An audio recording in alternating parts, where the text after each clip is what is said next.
ቴዲ አፍሮ አልበም አወጣ። ተክቢር ልትሉ ነው? አልበም አወጣ ቴዲ አፍሮ ቁስላችንን ሊነካልን።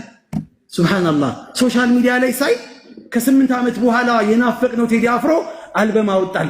ሙስሊሞች ሳይቀሩ ሼር ሲደራረጉት ነበር። ይሄ ሙጅሪም የሆነ የኢስላም ቀንደኛ ጠላት አዝማሪ የሆነ ሰው ትላንትና እስራኤል ማንን ስትጨፈጭፍ የነበረችዋን እስራኤል ፍልስጤሞችን ስትጨፈጭፍ የነበረችዋን እስራኤል እውቅና ሰጥቶ ኮንሰርት እኮ ለማዘጋጀት የሄደ ሰው እኮ ትላንትና ሙስሊሞችን ሲበድሉ ሲያሰቃዩ ደማቸውን ሲጠጡ የነበሩትን የናጼዎችን የእነሱን እኮ ዘክሮ ሲያቀነቅንላቸው የነበረ ሰው እኮ ነው። ዛሬ አንተ ቴዲ አፍሮ ብለህ ታቀነቅንለታለህ፣ አላህ ፊት ትቆማለህ። የአንድ ሸኽን ንግግር፣ የአንድ ሸኽን ኹጥባ፣ የአንድ ሸኽን ሐዲስ በዚህ ልክ ብናሰራጨው ኖሮ የት በደረስን ኖሮ።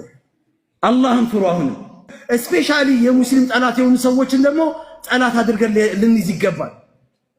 የአላህ ጠላት ሆኖ የሙስሊም ጠላት ሆኖ የቁርአን ጠላት ሆኖ አንተ እንዴት አድርገህ ወዳጅ አድርገህ ትይዘዋለህ? የአላህ ጠላት መሆን ካላማረ በስተቀር